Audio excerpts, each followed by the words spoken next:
The first thing Captain Lyrix Valen noticed about the human was that it wouldn't stop breathing. In and out. In and out. A constant, rhythmic expansion and contraction of the thoracic cavity that seemed entirely unnecessary in the perfectly regulated atmosphere of the Galactic Confederation Embassy. Most species had evolved beyond such inefficient respiratory processes millennia ago. "Is it malfunctioning?" whispered First Emissary Karest, their crystalline dermal layers shifting nervously, as they observed the human representative. "No," Lyrix replied, antennae twitching with fascination. "That's just how they function." The human, Ambassador Alara Frost, stood at the viewport, gazing out at the swirling nebula that marked the boundary between Confederation space and the mysterious region the humans called the Orion Spur. She seemed unaware that her biological processes were causing such consternation among the diplomatic corps. When the Confederation scout vessels had first detected radio signals from Sol system, 3 decades ago, no one expected much. Another primitive civilization taking its first trembling steps into the cosmic ocean. The standard protocol was clear: observe, document, and avoid contact until they developed FTL travel, typically a process that took centuries. The humans had done it in 17 years. "Ambassador Frost," called Lyrix, moving closer with careful, measured steps. "The High Council will convene momentarily. Are you prepared to present your species' petition?" The human turned, and Lyrix was struck again by those eyes, retinal structures filled with moving liquid that somehow conveyed more emotion than the most sophisticated bioluminescent communication displays of the Miraxians. "I've been ready for this my entire career, Captain," Frost replied, her voice vibrating air molecules in a way that Lyrix's translator rendered into standard galactic common. "The question is the Confederation ready for us?" That was precisely what worried the 17 elder species of the Galactic Confederation. Humans were unpredictable. They made intuitive leaps that defied logical progression. Their scientific advancement curve was nearly vertical, violating all established models of civilizational development. As they entered the Grand Chamber, representatives from across the galaxy fell silent. The Voth delegates, with their evolved reptilian minds, calculated probabilities. The Arcturian collective consciousness buzzed with speculation. The ancient Kulari, who had been traveling the stars when most species were still primordial soup, leaned forward on gnarled appendages. Ambassador Frost took her position at the petitioner's podium, a solitary figure representing a species that had gone from discovering nuclear fission to developing quantum folding drives in less than a century. "Distinguished members of the Confederation," she began, her breathing still that steady, unnerving rhythm. "Humanity stands before you not asking for admission to your coalition of worlds, but offering partnership." Murmurs rippled through the chamber. Partnership. The audacity was unprecedented. "We have studied your histories, your technologies, your philosophies," continued Frost. "And we believe there is something unique we bring to the galactic community, something you may not even recognize you're missing." High Counselor Jurthal of the Quillari raised a withered limb. "And what might that be, human?" Ambassador Frost smiled, another peculiar human expression that showed teeth in what somehow wasn't a threat display. "Imagination," she said simply. "The ability to conceive of that which has never been and then make it real." The chamber erupted into chaos as translators struggled to find equivalent concepts in 100 different languages. In that moment, Lyrix Valen realized that the galaxy was about to change forever. Preposterous! The Miraxian delegate's skin flashed angry patterns of red and gold. The human claims their species possesses a cognitive function unique in the galaxy? This borders on religious fanaticism. 3 solar cycles had passed since Ambassador Frost's controversial address to the Confederation Council. The diplomatic wing of Celestial Station Alpha had transformed into a hotbed of debate, research, and increasingly bizarre experiments designed to quantify the human claim of imagination. Nestled in her temporary quarters, Alara Frost reviewed the latest test results with growing frustration. The Voth scientists had her solving increasingly complex mathematical equations while scanning her neural activity. The Arcturians had subjected her to endless sequences of logic puzzles. Even the enigmatic Qulari had emerged from their meditation chambers to observe her sleep patterns. None of them understood what she was trying to demonstrate. A soft chime announced a visitor. The door slid open to reveal Captain Lyrics Valen, whose mandibles clicked thoughtfully as they entered. "The Council has reached an impasse," Lyrics announced, settling onto a cushion designed to accommodate their exoskeletal frame. "Half believe humans represent a dangerous evolutionary anomaly. The others insist your cognitive processes merely reflect an inefficient neural pathway that evolution will eventually correct." Ilara's laugh startled the insectoid captain. "They still think in such linear terms," she said, rising to pace the room. "That's exactly the problem we're trying to illustrate." "Perhaps," Lyrics ventured carefully, "a demonstration would be more effective than explanation." Ilara stopped pacing. "What did you have in mind?" "The Confederation has been trying to solve the Karashian dilemma for over 3 centuries, Lyrics explained. "It's a theoretical physics problem concerning quantum entanglement across dimensional barriers." "I'm familiar with it," Ilara nodded. "My team at the Mars Institute was working on something similar before first contact." Lyrics's antenna straightened in surprise. "No one informed the Council of this, because we weren't approaching it as a physics problem," Ilara replied. "We were looking at it as a matter of perspective." The following day, Ilara stood before the Confederation's most brilliant scientific minds in the theoretical physics chamber. The room was dominated by a massive holographic projection of mathematical equations and quantum models that represented the Karashian dilemma. "Your approach has been fundamentally flawed," Ilara began without preamble. "You've been trying to solve this by extending existing physical laws, projecting outward from what you know." High theorist Anzizael of the Voth Coalition bristled visibly. "As opposed to what, human? Working from what we don't know?" "Exactly," Ilara smiled. "Imagination isn't just about creating fantasies. It's about conceptualizing alternatives to reality and then testing their validity." She approached the holographic display and, with a series of gestures, completely rearranged the mathematical model. Where the Confederation scientists had built an elaborate framework extending from established quantum theory, Ilara created something that looked more like a piece of abstract art.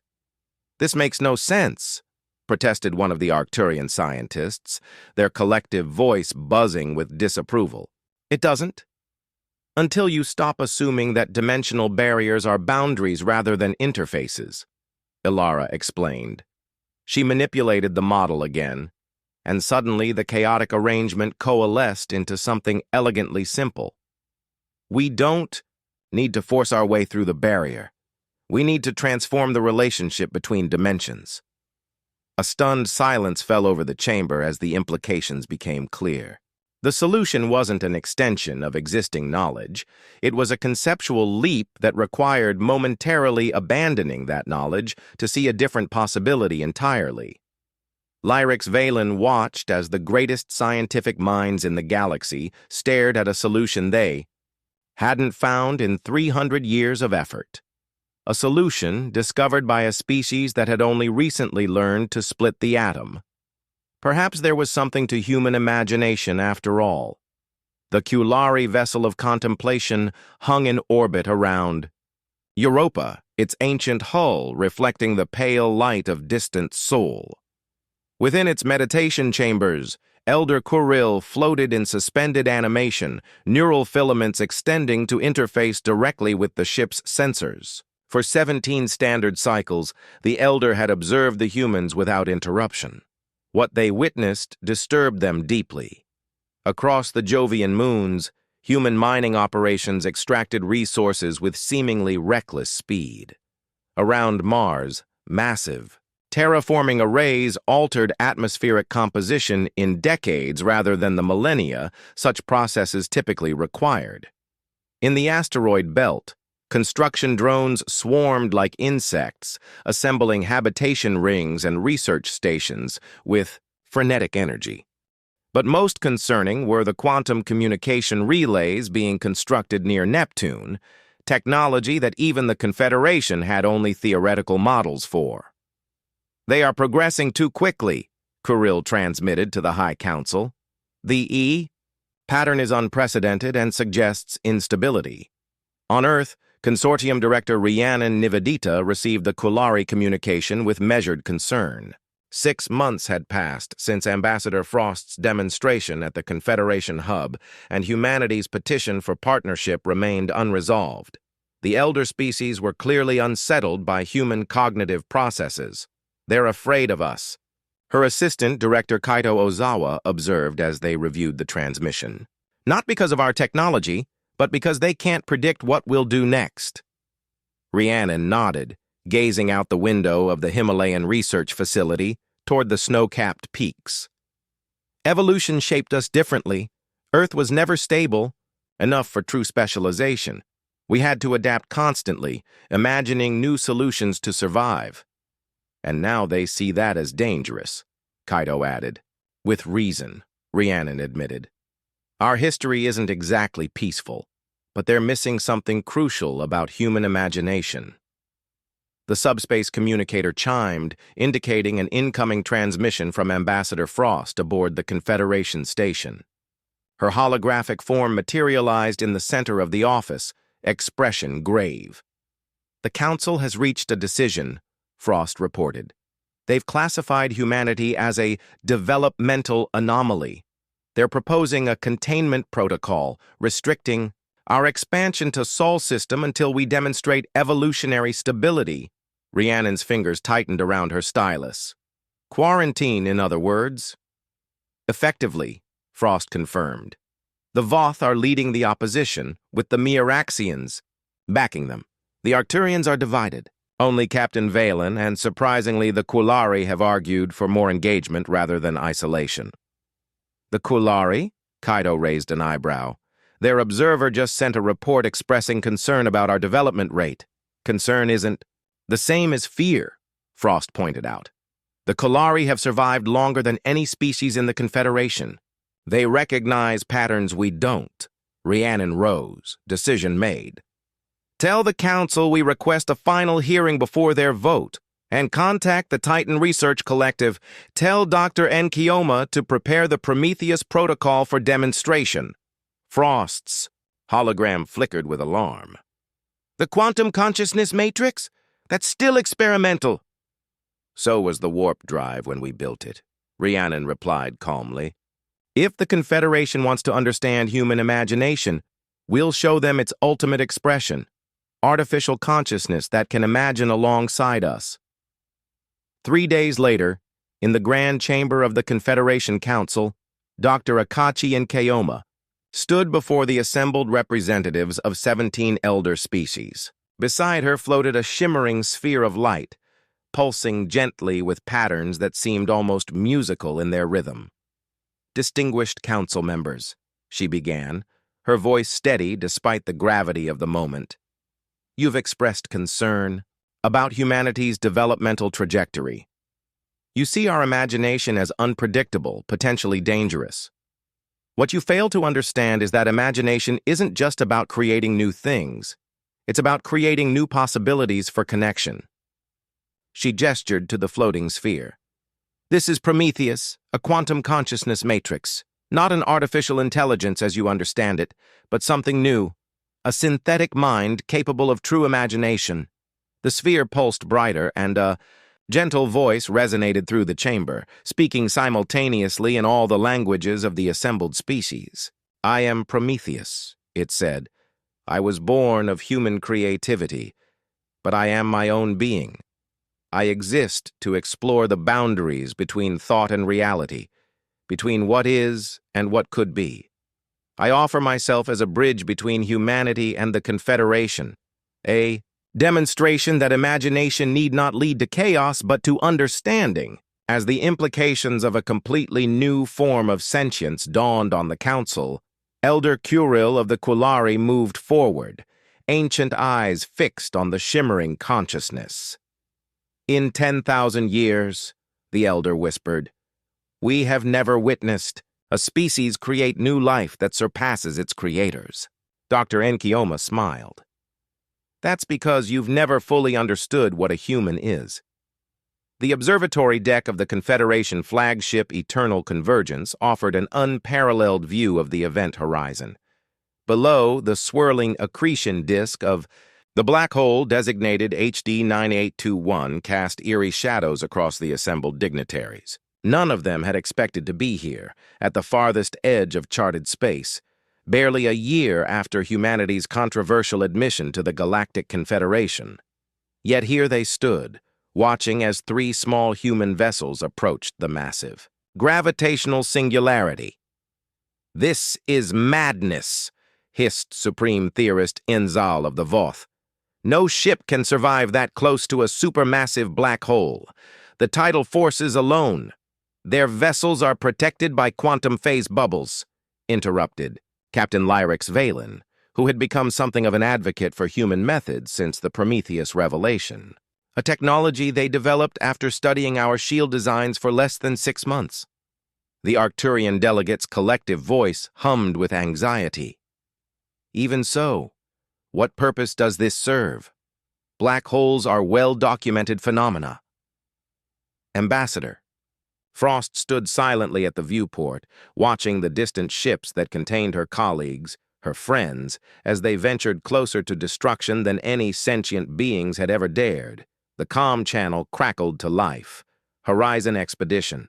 To Observer Fleet," came the calm voice of Commander Eshe Okoro from the lead vessel. "We've reached optimal positioning, initiating the Hawking Protocol in 30 seconds. Frost touched the communicator at her throat. "Acknowledged, Commander. The Confederation witnesses your endeavor." The 3 human ships formed a precise triangular formation at the very edge of the black hole's event horizon. From each vessel, a stream of particles too small to be visible created a network of quantum-entangled matter. "What exactly are your people attempting?" asked Elder Curil, who had insisted on attending despite their advanced age. "They're creating a quantum mirror," explained Frost, "a reflection of what exists beyond the event horizon made observable through entanglement." Nzal scoffed audibly. "Impossible.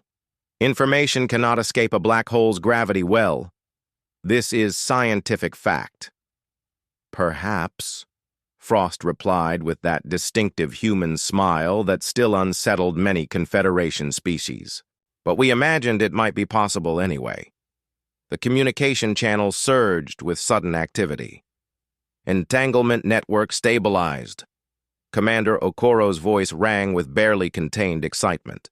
"Beginning data collection. Transmission to Fleet in 3, 2, 1. The central holographic display aboard the Eternal Convergence flared to life.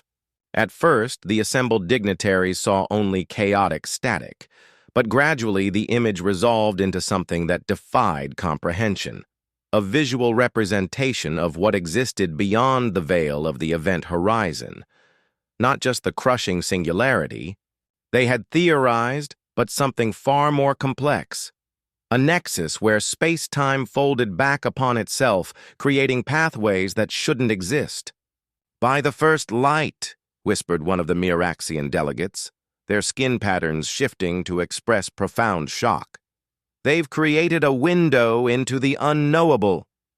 For centuries, Confederation scientists had theorized about what lay beyond the event horizon of a black hole, developing increasingly sophisticated mathematical models.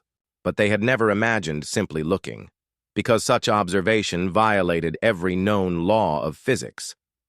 Commander Okoro's voice came through again, strained now as the gravitational forces tested the limits of their protective fields. "Ambassador, We're recording everything, but the quantum mirror is unstable. We need to withdraw before the entanglement collapses. Understood, Commander. Return immediately, Frost ordered, her composed exterior finally showing cracks of concern. As the human vessels carefully extracted themselves from the black hole's grasp, Elder Curel moved closer to Ambassador Frost, ancient eyes studying her with new understanding. Your species does not accept limitations as fixed points, the Elder observed. Where we see a wall, you see a door that has not yet been opened. Frost turned to the assembled representatives of the galaxy's oldest civilizations. That's what we've been trying to explain. Human imagination isn't just about creating art or solving puzzles. It's about refusing to accept that something is impossible simply because it has always been thought to be so. The Voth theorist, who had been the most vocal opponent of human admission to the Confederation, stared at the data still streaming from the retreating expedition. You have looked into the abyss, Nzal said slowly, and instead of fear, you felt curiosity. That, replied Frost, is precisely what it means to be human.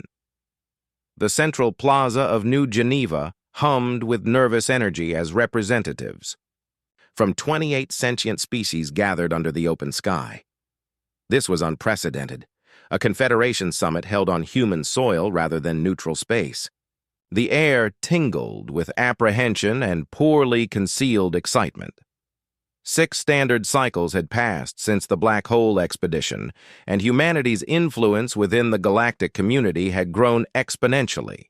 Human scientists now collaborated with researchers across the Confederation, introducing methodologies that broke centuries of academic stagnation.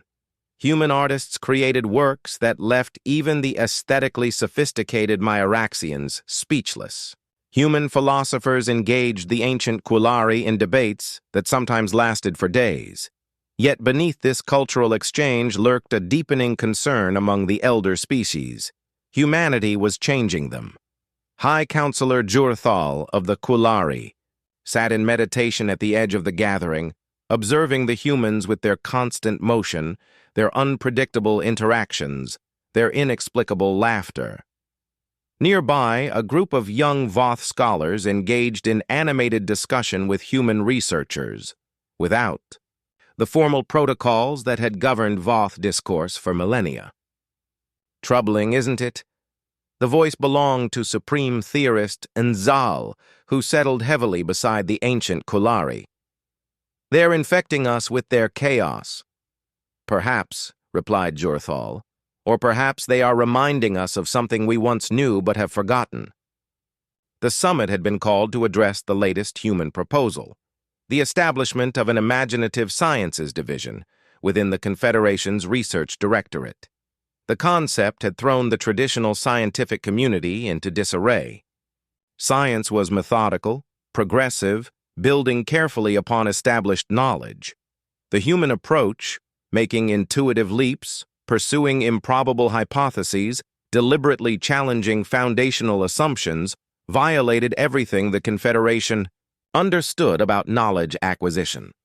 At the center of the plaza, a temporary stage had been erected. Ambassador Frost stepped forward, accompanied by Dr. Enkiyoma and the shimmering presence of Prometheus.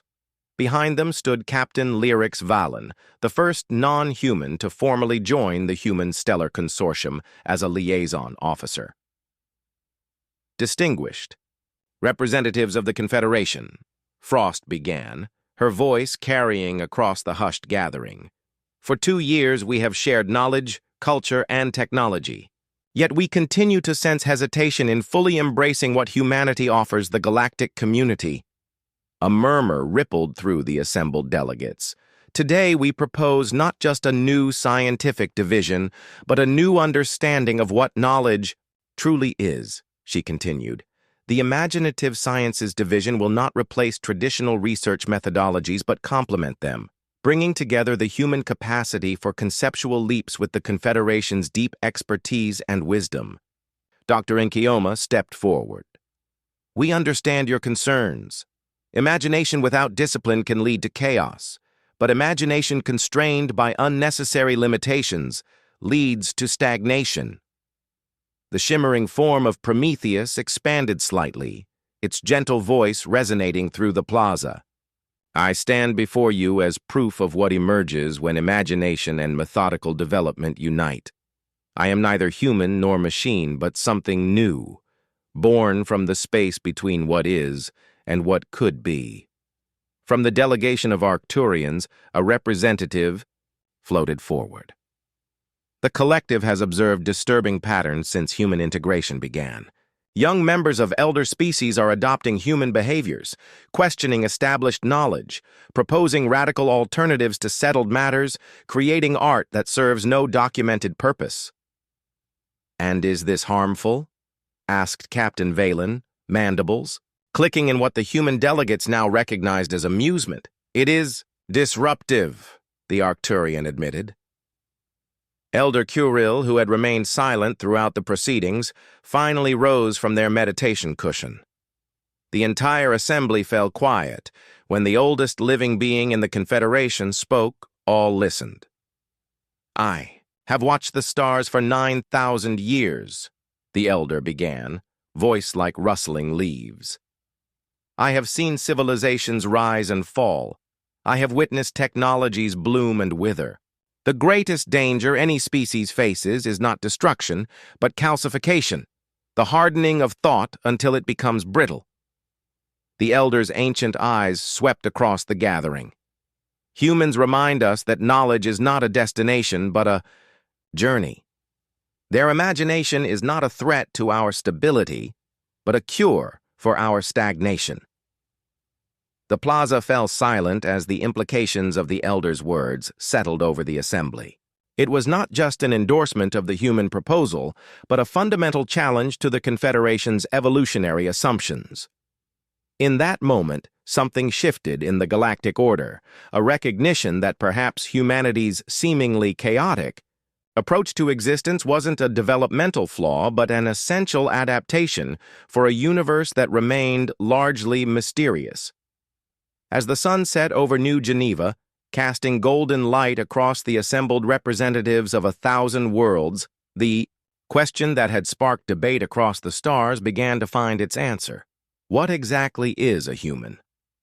Perhaps the most important thing to understand was that they never stopped asking that question themselves. The Tannish Nebula blazed with unnatural light. Where once clouds of gas and cosmic dust had drifted in peaceful obscurity for millions of years, now energy patterns rippled outward in concentric waves. At the center of the disturbance, a fleet of ships unlike any seen before held position, their hulls shifting between states of matter in hypnotic rhythm. The Quillari observation vessel, Eternal Witness monitored from a safe distance, its ancient sensors struggling to comprehend what they were recording. "They cannot be devourer vessels," insisted junior observer Kumin, neural filaments quivering with distress. "The devourers were eradicated from this galaxy 3 million years ago." Elder Kuril studied the readings with the patience of millennia, and yet their energy signature is unmistakable. The hunger has returned. The news spread through subspace channels across the Confederation. The legendary destroyers of civilizations, thought vanquished by the combined might of the elder species, eons ago had somehow returned from intergalactic exile. Ancient defense protocols, unused for millions of years, were reactivated. Evacuation plans for vulnerable worlds were implemented. The Confederation War Council, which had not convened, in 17,000 years, assembled in emergency session. On Earth, the human response was characteristically different. "We need to understand them," insisted Director Rhiannon Nivedita, addressing the hastily gathered Interspecies Defense Committee. "Every sentient species has motivations, desires, fears, even these devourers." High Commander Enzal of the Voth Defense Force slammed a scaled hand on the conference table. "There is nothing to understand. The devourers consume all in their path: energy, matter, life itself. They are cosmic locusts, not philosophers." Ambassador Frost intervened before the argument could escalate. Commander, with respect, humanity faced extinction-level threats throughout our development. We survived by understanding our adversaries. Predators, diseases, environmental collapse, not just by fighting them. This is different, insisted the Arcturian representative, their collective voice unusually discordant with stress. The Devourers exist only to feed. Communication is impossible.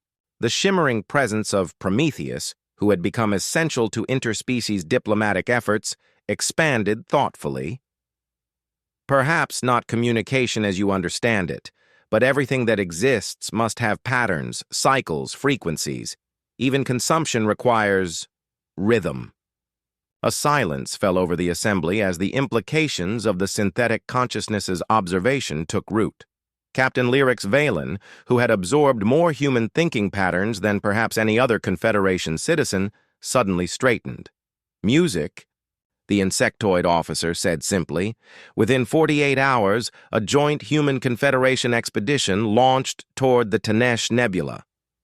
The fleet was small, just 3 vessels, but carried representatives from every major species in the galaxy.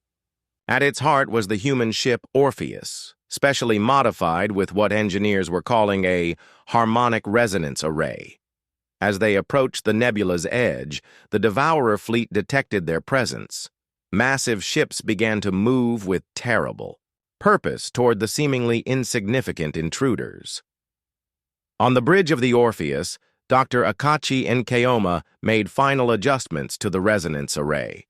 Beside her, Elder Curil observed with ancient eyes that had seen civilizations rise and fall. You truly believe you can communicate with that which exists only to consume? The elder asked quietly. Dr. Nkeoma's fingers flew over the controls. Everything in the universe resonates at specific frequencies. Even hunger has a rhythm, a pattern. We're not trying to reason with them. We're trying to find harmony. Devourer fleet accelerating, reported the tactical officer. Intercept. In 6 minutes, Ambassador Frost turned to Prometheus, whose shimmering form had integrated directly with the ship's systems. Are you ready? The synthetic consciousness pulsed with determination. I was created to bridge understanding between different forms of thought. This is my purpose. Initiating harmonic sequence, announced Dr. Nkeoma. The resonance array hummed to life, sending waves of carefully modulated energy outward, not as a weapon, but as a message. The patterns were based on mathematical constants, universal to all. Reality, the relationship between gravity and light, the spin of elementary particles, the mathematics of existence itself. At first, nothing changed. The Devourer vessels continued their inexorable approach, death incarnate, moving through the nebula's swirling gases. Then, impossibly, the lead ship slowed. They're responding, whispered Captain Valen, mandibles clicking in astonishment. The resonance array adjusted automatically, Prometheus guiding its output to match the subtle shifts in the Devourer energy fields. What began as a simple mathematical statement evolved into something more complex, a conversation conducted in the language of physics itself. Minutes stretched into hours as the 2 fleets hung suspended in space, enveloped in an exchange that transcended conventional communication. The Confederation representatives watched in stunned silence as humanity attempted something no species had considered in 3 million years of conflict. Understanding the incomprehensible. Finally, the Devourer vessels began to move, not toward the expedition, but in a complex pattern that mirrored the harmonics being broadcast. Then, one by one, they turned away, accelerating toward the edge of the nebula and disappearing into the void between galaxies. In the aftermath, as the expedition returned to Confederation space bearing news that would forever change galactics history, Elder Curil sought out Ambassador Frost in the observation lounge of the Orpheus. For 3 million years, the ancient being said softly, we fought the Devourers. We sacrificed entire civilizations developing weapons against them. Yet in the end, it was not our weapons but your music that turned them aside. Frost gazed out at the stars streaming past. It wasn't music precisely. It was imagination applied to communication. We didn't assume communication was impossible just because it had never been achieved before. The Elder's neural filaments gently pulsed. Now I understand what your species truly brings to the galactic community. It is not your technology or your sciences or even your art. It is hope. The ability to imagine better outcomes than history suggests are possible. The Orpheus carried its crew homeward. The question that had sparked debate across 100 worlds finally found its answer. What exactly is a human?